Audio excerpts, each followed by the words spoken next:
So good afternoon, everyone, and welcome to today's seminar, Dementia 101. My name is Rumiko Suzuki, Coordinator at Japanese Social Services. 皆さん、こんにちは。本日は認知症入門のセミナーにご参加いただきましてありがとうございます。JSS でコーディネーターをしております、鈴木留美子と申します。ですね。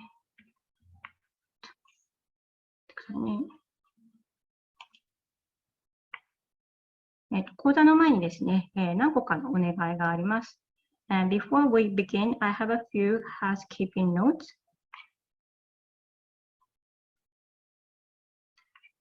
So, housekeeping rule 1, this session is recorded, and Q&A in your face and voice will not be recorded. Please refrain from recording and taking photo of this session. You are muted during the presentation, so please stay muted until the Q&A time comes. Keep your notes for any comments and questions during the presentation. At the Q&A, raise your hand for your comment or question. You can unmute yourself when your name is called.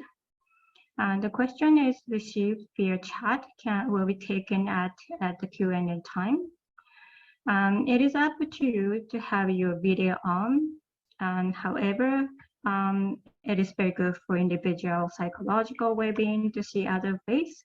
In case you choose to not turn on your video, you can just type your question in the chat and the host will indicate when you can unmute yourself.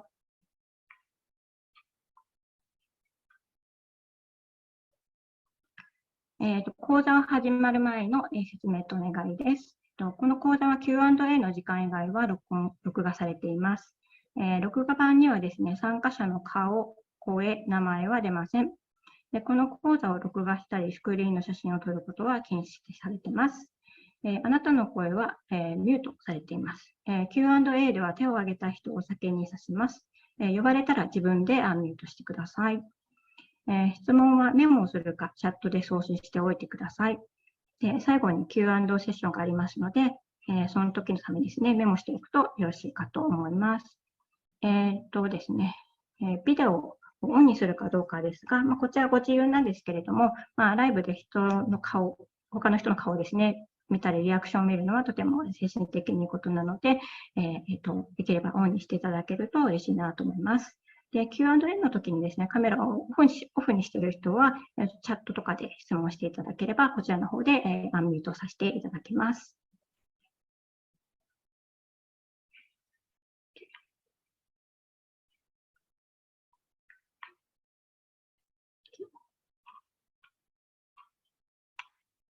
Okay, so we would like to introduce hosting organization of today's seminar. では、本日の、提供団体のご紹介をさせていただきます。千恵さん、お願いします。Hi, my name is Chie. I am a new client intervention worker at the Momiji Healthcare Society. You know me from Japanese social service where Rumiko sits right now. So we're all new, as you know, but I know a little bit before, but so nice to meeting you all again. So the Momiji is a non-profit supportive housing. We're providing services in English and Japanese. We are located in Scarborough. Momiji provides services for seniors and caregivers. And we currently have online programs that's open to not only tenants, but also people in the community, which is a fall prevention activities done on Tuesday and Thursday, museum tour Wednesday, Shiseido beauty talk Monday, and more. So if you're interested in attending any of it or like interested in knowing about Momiji, please let me know. Momiji Healthcare Society の高野千恵です。まだ呼び方が慣れていませんが、新しく恵子さんの後に就任をしました。よろしくお願いします。ですね、もみじは日英での支援付きアパートを運営している非営利団体でスカボローにあります。こちらではシニアと介護者の方々向けの支援の提供をしています。今ですね、オンラインで、テナントさん以外にもオープンしているプログラムは、転倒予防の運動のプログラム、トーク月曜日などがありますので、興味のある方はぜひご連絡をください。もしくはまたもみじ自体にどういうところなのというふうに興味がある方はこちらにご連絡ください。よろしくお願いします。Thank you, ちえさん。先生さん、ありがとうございました。Okay, so I would like to introduce Japanese Social Services. Japanese Social Services are a non-profit agency that provide counseling and programs in both English and Japanese. So we are located in the second floor of Japanese Canadian Cultural Center, but currently providing service remotely. So you can reach us by phone or email. We also have a hotline for any COVID-19 related inquiry. JSS は日本語と英語にてカウンセリングやプログラムを提供しております。日経文化会館の2階にオフィスを構えておりますが、現在はパンデミックのためリモートにてお電話やメールにて相談を受けております。カウンセリングやプログラムの他にコロナ情報ホットラインを12月11日まで開いておりますので、コロナ関連の問い合わせ、お悩み等ございましたら、こちらの電話番号までご連絡ください。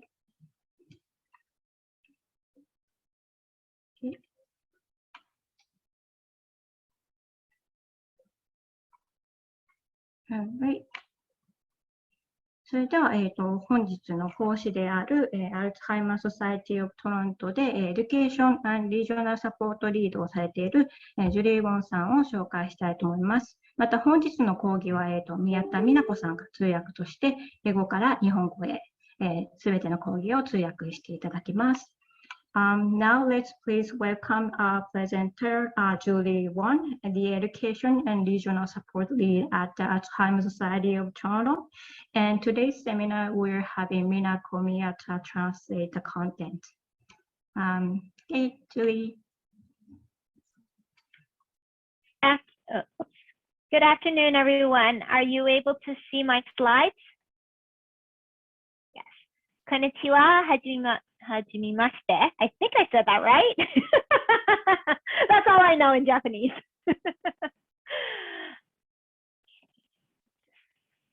So thank you for having me speak with you today, and thank you, Minako, for helping me translate this information.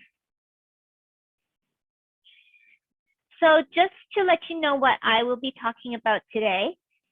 Today, we will be talking about the difference between Alzheimer's disease and dementia, some warning signs that we should be looking out for, and how it's different from normal aging, and how to get a diagnosis.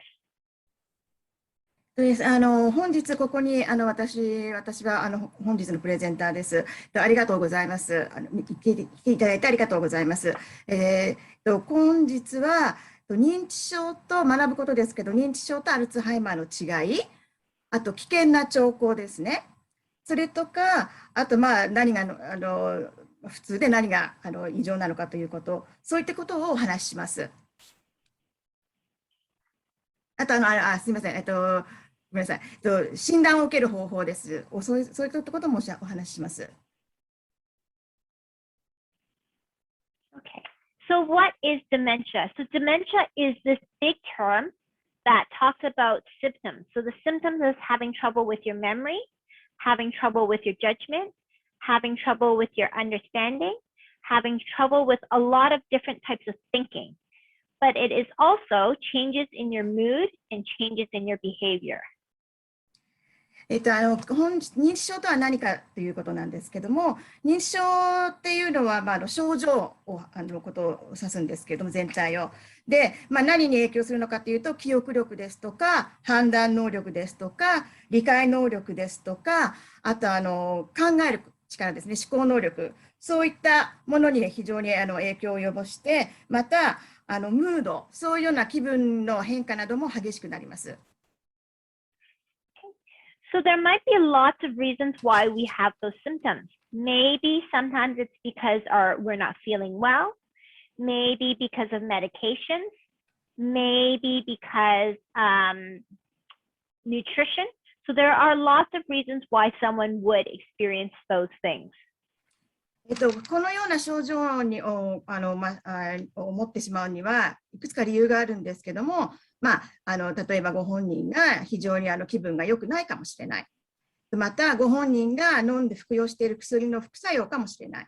また栄養が悪いのかもしれない。そういったことが原因でこういうような症状が起こることもあります。There are also diseases that also have these symptoms. So Alzheimer's disease is just one disease where we see also the same things happening. もちろんこれは病気によって起こることもあります。このような症状は。で、アルツハイマー症候群っていうのはこのような症状を起こす病気です。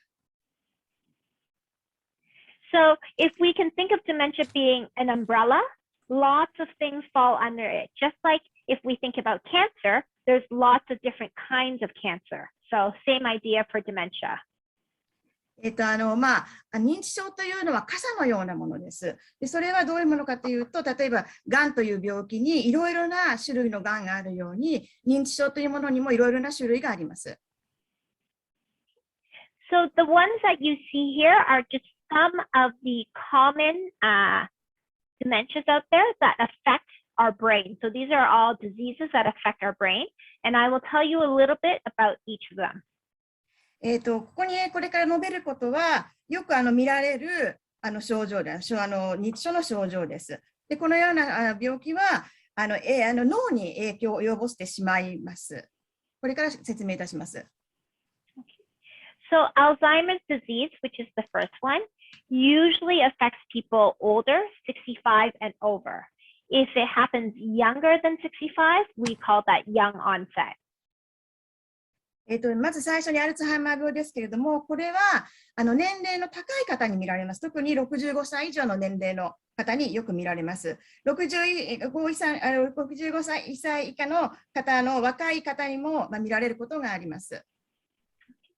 Most of the time, families will notice that the person can't remember what happened recently, but can still remember things from 20, 30, 40, 50 years ago with great detail.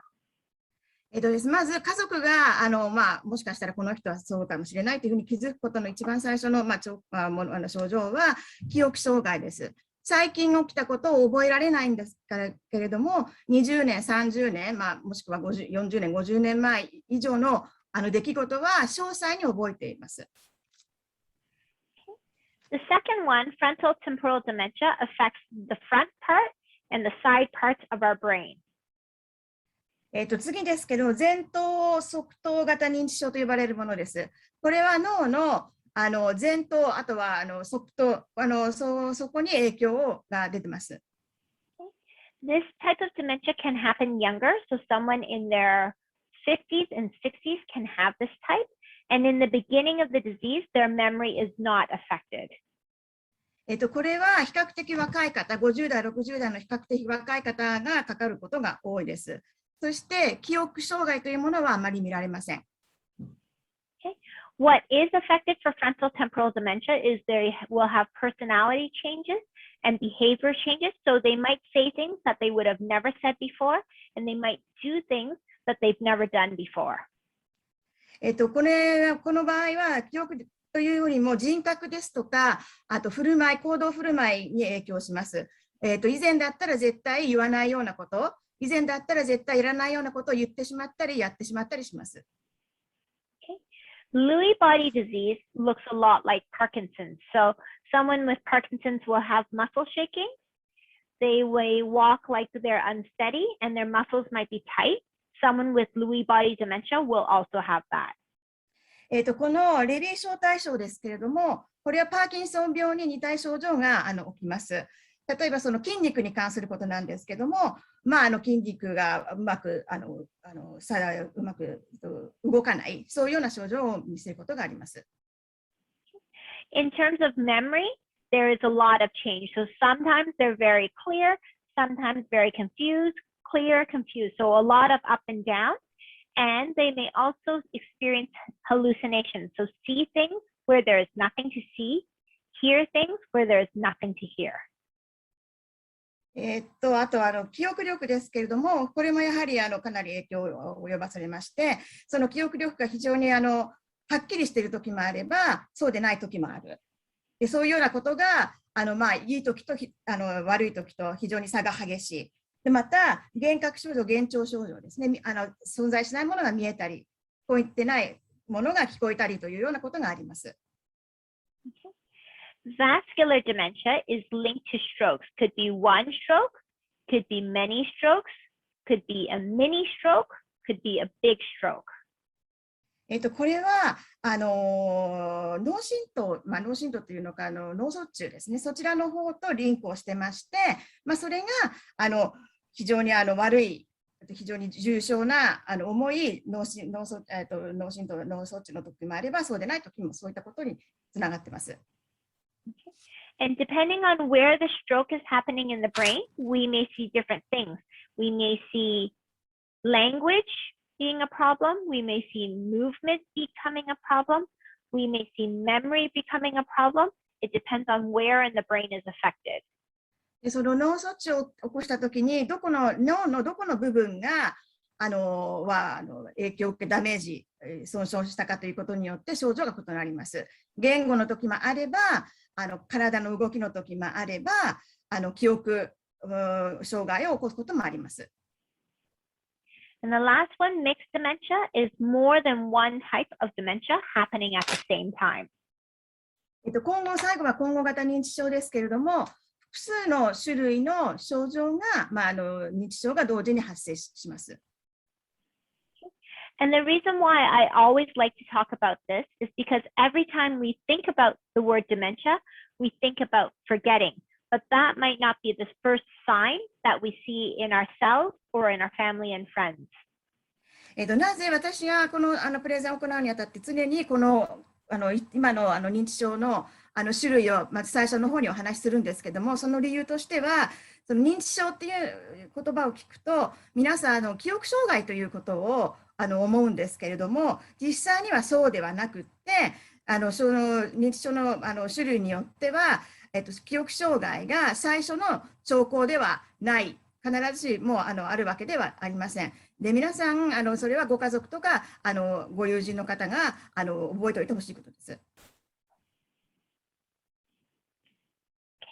So some things to keep in mind about the dementias that we're talking about. These are diseases that will get worse and worse over time because the brain cells are breaking down and dying. ですね、まずそのアルツハイマーなんですけども、これが非常に重いものの一つです。なぜならば脳に損傷を及ぼしてしまうからです。Okay. I also want you to know that all of the dementias that we're talking about, they are irreversible. We cannot treat it. We cannot cure it right now. で、現時点ではこれから話す、認知症のすべてのものは元に戻せる、要は治るものではありません。Okay. But if you can get it diagnosed early enough, there are medications that you can take that can help with some of the symptoms, and we'll talk about it later at diagnosis. ですね、ただし初期症状のうちに診断を受ければ薬がありますので、その後薬を飲むことによって症状が良くなったりします。So this is what, when we think about Alzheimer's disease, we are looking for a few things in the brain. So what happens in the brain is there is in between the brain cells, you see this. This is called a plaque. And what it does is block signal from the cells to talk to each other. ですね、ここには要はこれが脳の中で起こることなんですけれども、要は脳細胞の間に、プラークと呼ばれるものができてしまって、これがお互いのシグナルを止めてしまうんです。遮断してしまいます。And inside the brain cell itself is another change. The protein inside is broken, and what happens is the brain is no longer able to send nutrition to the cell, and it ends up dying. ですね、あともう一つの症状として、こういうものがあります。で、これは要は脳タンパクですね。タンパクが壊れてしまって、栄養を送れなくなってしまいます。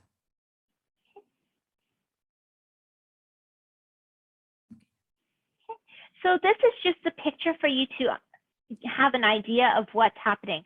On the left-hand side is a normal brain. On the right side is a brain with late-stage Alzheimer's disease.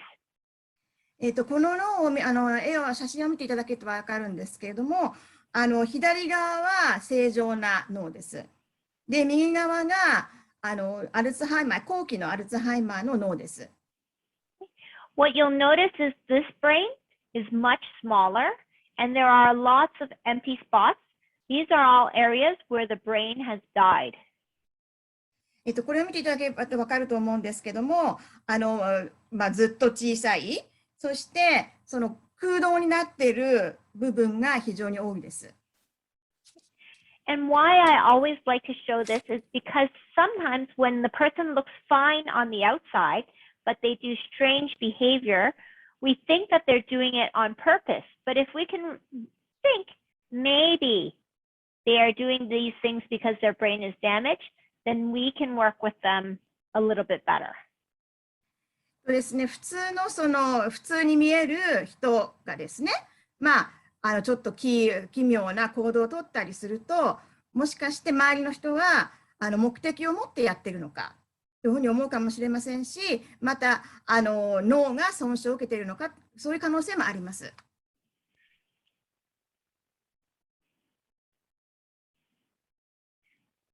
So how do we know if we should be worried? There are 10 signs and symptoms, so I'll walk you through what is a normal version of that and what is a not normal version of that. ですね、ではどのようなもし何かその脳が損傷を受けているのではないかというふうに思った場合に見られる10の兆候をこれからお話しします。で、正常な場合と正常じゃない場合ということをこちらからお話しします。So let's start with memory loss. Everyone forgets. It's not just older adults. It's not just health. まず最初不思議な正常なところからお話ししますけども、忘れるということですね。で、それがまずあります。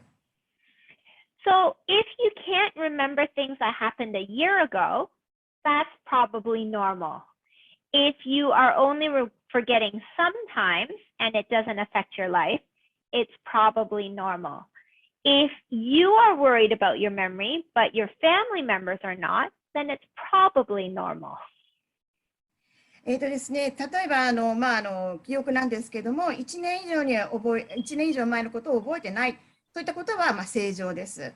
で、ただしあなたが何か最近やったことも覚えてないということであっても、ご家族とか周りの方が異常だと思わなければ正常です。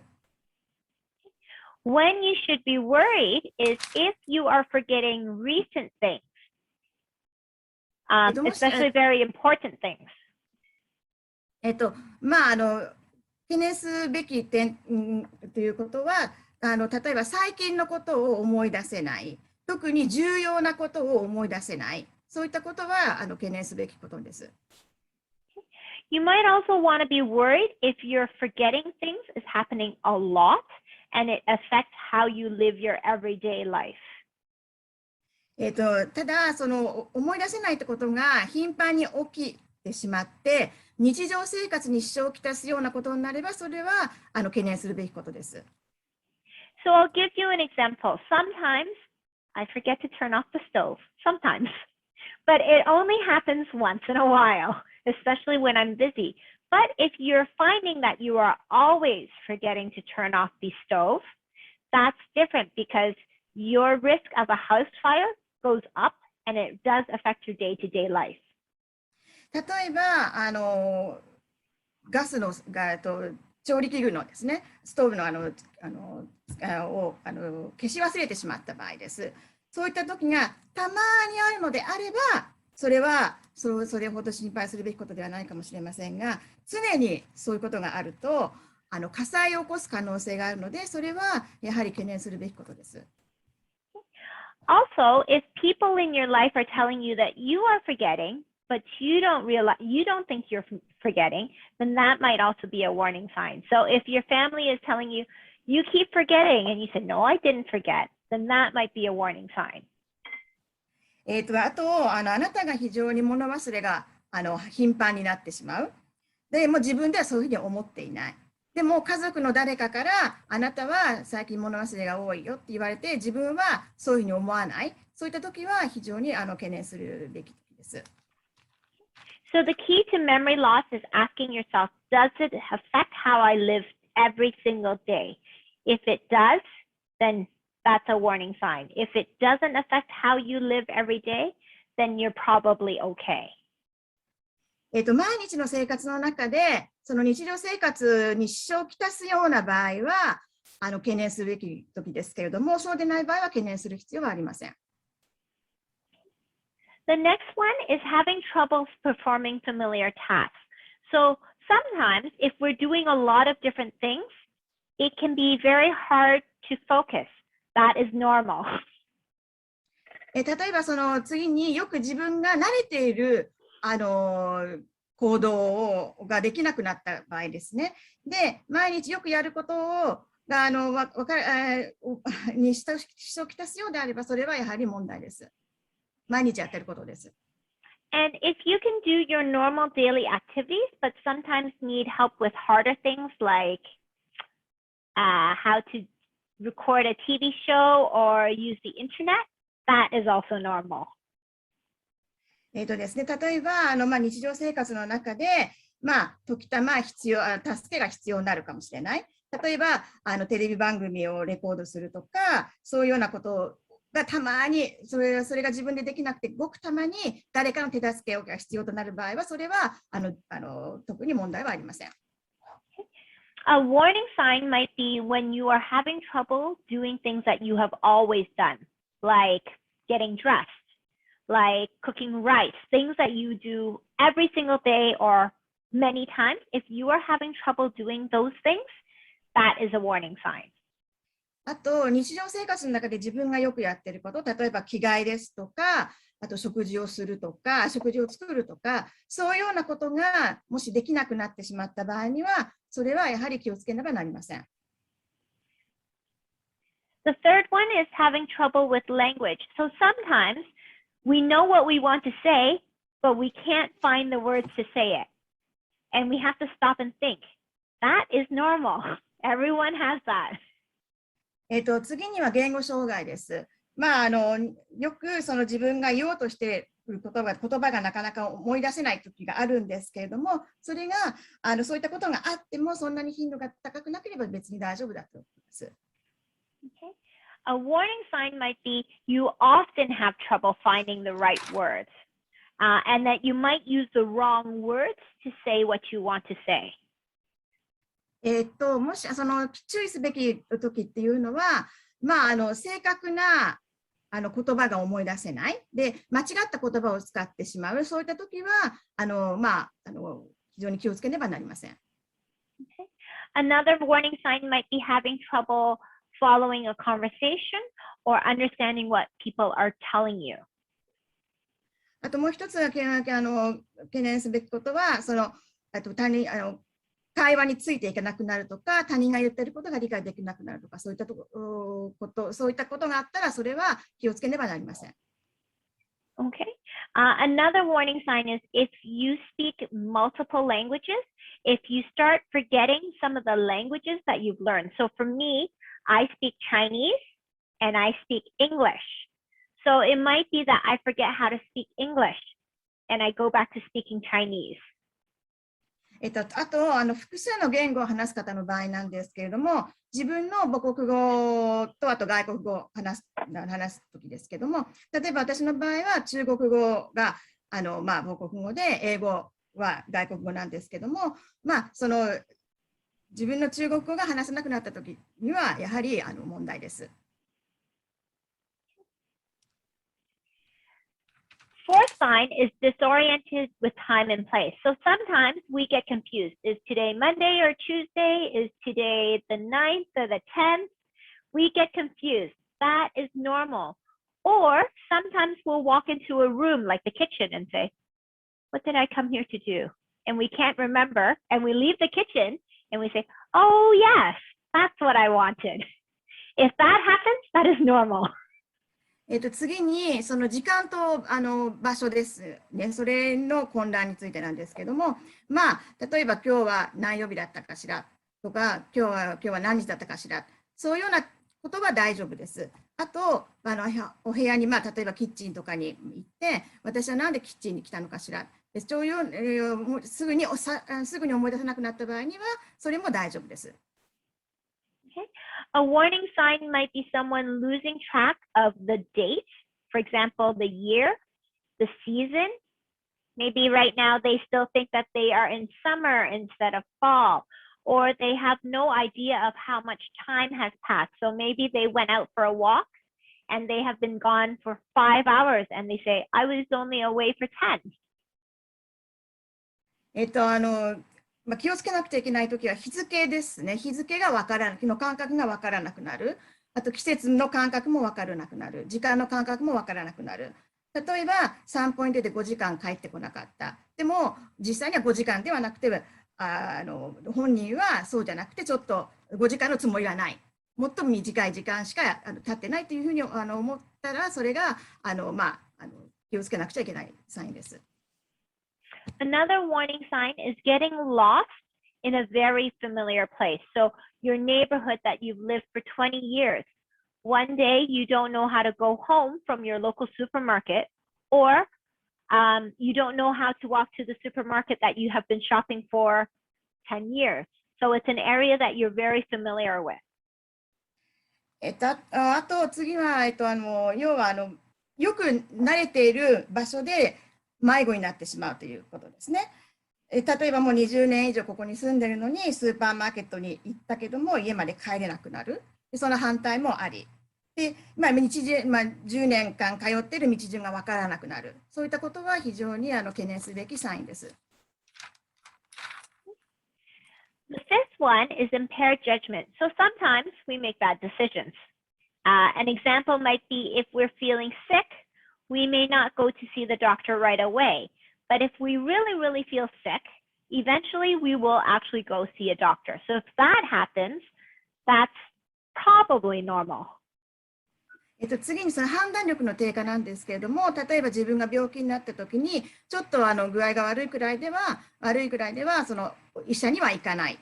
でも非常に具合が悪い場合にはすぐに医者に行く。そういったことは大丈夫です。But a warning sign might be if we're often making these bad decisions. For example, when someone calls, we donate all of our money to that person. Or we are dressing in summertime weather in the wintertime. So our judgment is really wrong. あとは間違った判断をしてしまう。例えばどこかにお金を寄付をするときに自分が持っているすべてのお金を寄付してしまうとか、冬なのに夏の服装をする。そういったときは懸念すべきです。Number 6 is having trouble with abstract thinking. So sometimes we might have trouble with calculation. So if you do your own taxes, you might make some calculation errors, or if you keep track of your finances at home, sometimes you may make some mistakes. If that happens, it's generally normal. あとは次なんですけれども、抽象的思考が問題が起こることです。で、大丈夫なことと例として、例えば税金の計算をしている。でいくつかのエラーは大丈夫なんですが、大丈夫です。小さいエラーは大丈夫です。A warning sign might be not even knowing what those numbers mean. So what is $6? What is $10? They don't know what those numbers mean. And if they go to a store and buy something, they may give the cashier too much money and walk away. あとは懸念すべきときっていうのは6ドルとか10ドルとかそういう数字の感覚、お金の感覚がわからなくなる。あとお店に行っても、払うべきお金ではなく金額ではなくてもっと大きい金額を出してしまう。払おうとしてしまう。Okay.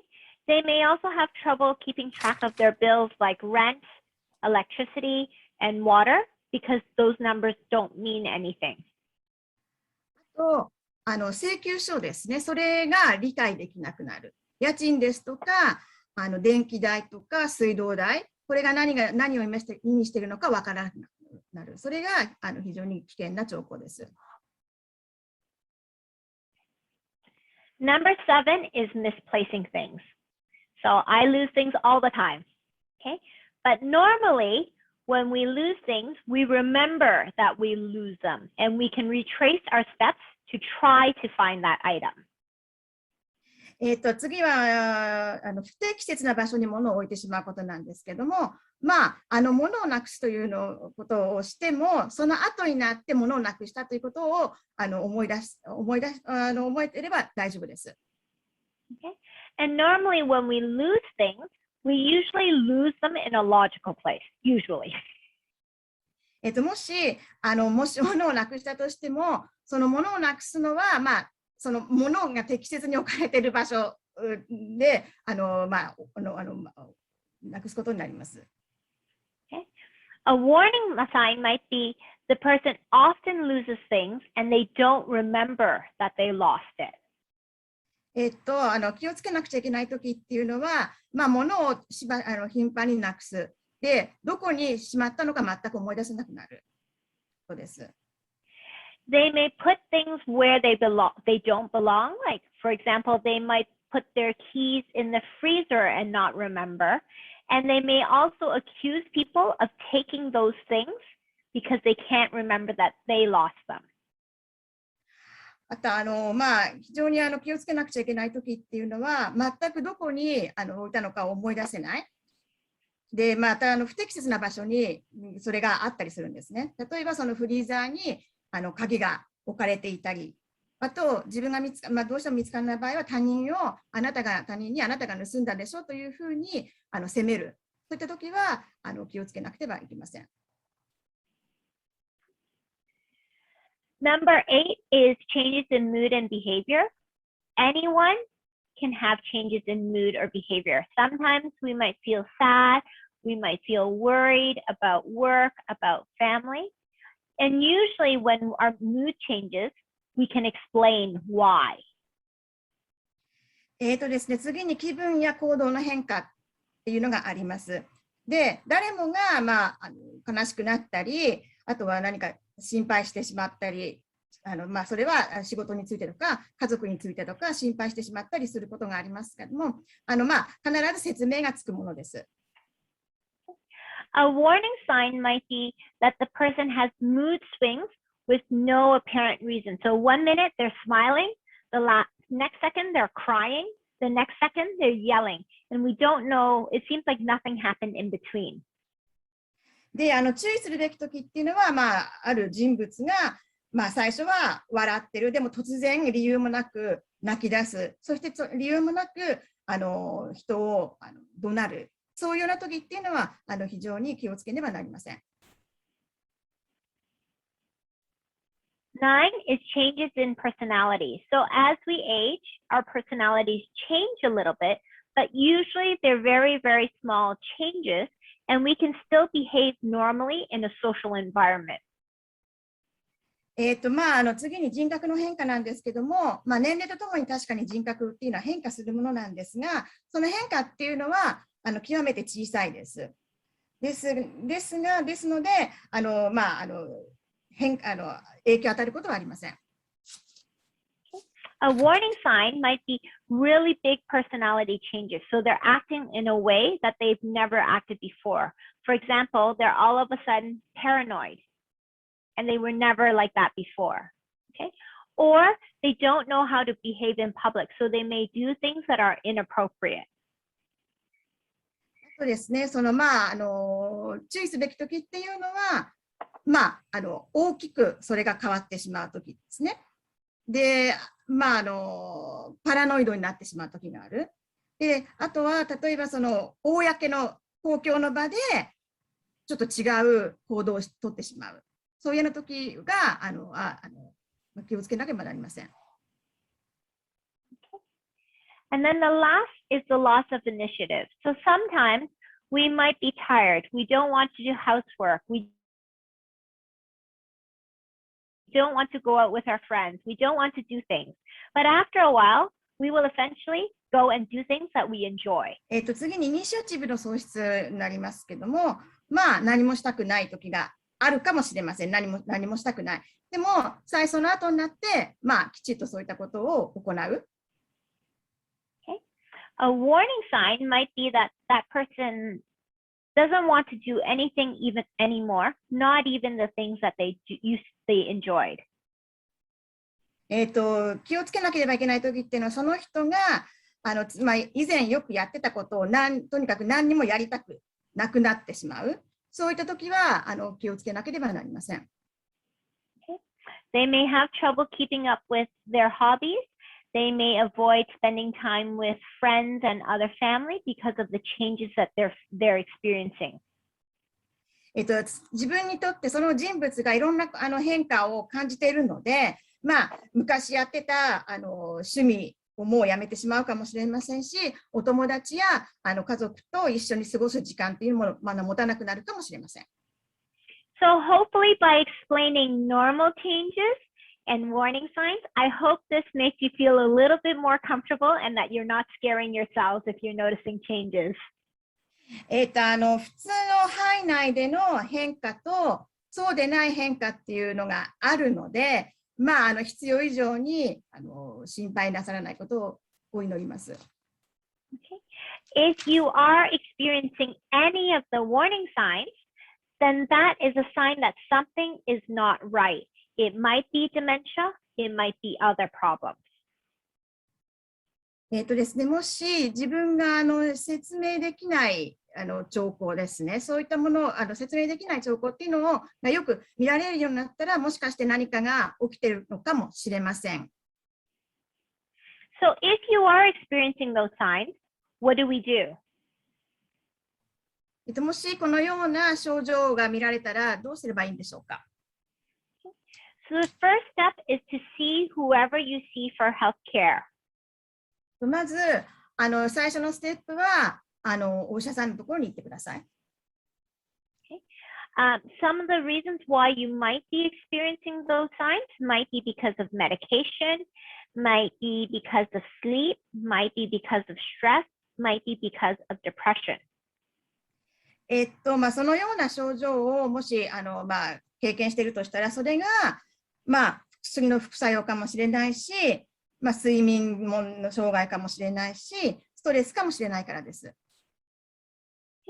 When you are seeing your doctor, you have to be very specific about what changes you are experiencing. So you don't want to tell your doctor, I'm forgetting, because your doctor will say, everyone forgets. It's normal. So we want to give our doctor as much information. What are we forgetting? How often is it happening? And some of those details. ですね、例えば、まあ、その症状を報告するときっていうのを具体的にしてください。なぜならば、例えばその物忘れがありますって言うだけだったら、まあ、お医者様は、まあ、誰もが物忘れをしますっていうことで、それで終わってしまうんですけれども、具体的にどのような時にどのような頻度でそういったことが起こるのかということをまあ、お医者様の方に伝えていただけばそうではありません。So how does the diagnosis look like? The first step is it starts from a medical history. Your doctor might ask you, what has changed? Are you eating differently? Are you taking new medications? What's different? So they will take a medical history from maybe you and your family. まず病歴ですね。で、まあ、どのような診断にするかということなんですけども、最初に病歴をお医者様にお話しします。例えば以前と変わったこと、例えば食事ですとか、食事の仕方が変わったとか、あと違うお薬を飲んでいるとか、そういうような情報をドクターにお医者さんに与えてください。Then they might do a physical exam to see if there's anything in the body that might explain what's happening. And they might also do lab tests like test your blood and urine to see if there's something chemically that might explain why you're experiencing those changes. その次に身体的な検査を行います。で、もちろん臨床検査、検査の方に回されるんですけども、そこでやる検査っていうのは血液だったり尿だったりということをします。でその結果、何かケミカルなものがそういう症状を起こすようなケミカルなものが発見されるかもしれません。They may also do a mental status exam to test the different functions of your brain, like memory, like your logic, like your problem solving. So they will test different ways of your brain's working, how it works. 次に精神状態の検査を、します。でこれはあなたの記憶力ですとか倫理的な思考ですとか、あと解決能力、そういったものを見ます。They may also do psychiatric and neurophysiological exams to rule out things like depression. 次に、うつ病のような病気がないかどうかを確認するために精神科の診察、あと神経心理学の検査を行います。And so throughout all of these tests, the goal is to eliminate all other possibilities before they say it's probable dementia or it's possibly dementia. このようなすべてテストをすべて行うことによって可能な限りの病名を排除していって、そして最後に認知症という診断を下します。So we don't have a lot of time today, but I did want to let you know that we have a presentation that talks about how to reduce your risk of developing dementia. これから認知症になる可能性のリスクをどのようにして減らしていくかということをお話しします。Some of the things that we can start thinking about is we want to challenge ourselves mentally. We want to be socially active. We want to eat well. We want to be physically active. We want to reduce our stress. We want to protect our head. We want to make great choices. And we want to volunteer. And I can tell you all about these things the next time if you're interested. ですね、まずこれからライフスタイルを変化するためにどうするかということなんですけども、最初に、自分が今までやったことないことを挑戦してみる。で次に社交的になって、他の人とお付き合いするようにする。あと食事をきちっととる。で次に運動する。で次にストレスを減らす。で次に頭を守る。で次に、健康的な選択をする。そしてボランティアをする。Finally, I wanted to tell you a little bit about the Alzheimer's Society of Toronto. We are a registered charity, and all of our services are free. 次ですけども、そのアルツハイマーソサエティオブトロントのについてお話しします。私たちはレジスタードチャリティで、すべてのサービスは無料です。We service people living with dementia. We service their family. We service the general public, and we service healthcare professionals. 私たちのサービスの中にはその認知症の患者さんのサービスもありますし、ご家族のサービスでもありますし、あと一般的なサービス、その他の一般的なサービスも行っています。Okay. So some examples of what we provide are counseling. We have support groups as well as care navigation to help you coordinate your services. で、私たちはカウンセリングも行ってますし、サポートグループもありますし、あとケアナビゲーションというのもありますし、そういったものもコーディネートも行っております。Okay. We also have a lot of education and training, as well as information for families and people living with dementia. あとは教育トレーニング情報、これらは認知症の患者さんのご家族のためのものです。We also have a lot of programs for people living with dementia, and we will, if you contact us and need our services, we will base it on your circumstances to recommend services that would be appropriate for you. 認知症の患者さんのためのサービスなんですけども、その症状に合わせて、こちらからサービスを提供させていただいてます。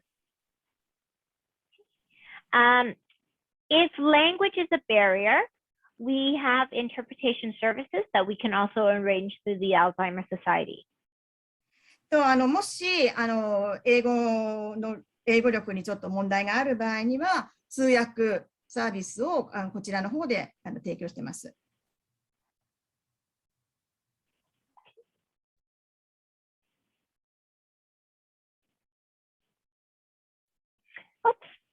So that is actually the end of my presentation. If you have any questions, please feel free to let me know. Thank you, Julie. すみません、どうぞ。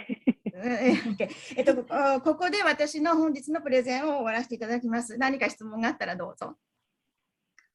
Yeah, thank you so much, Julie, for amazing presentation. So we will go ahead to take some question now. So 何か質問がありましたら、挙手していただくか、もしくはチャットの方でお聞きください。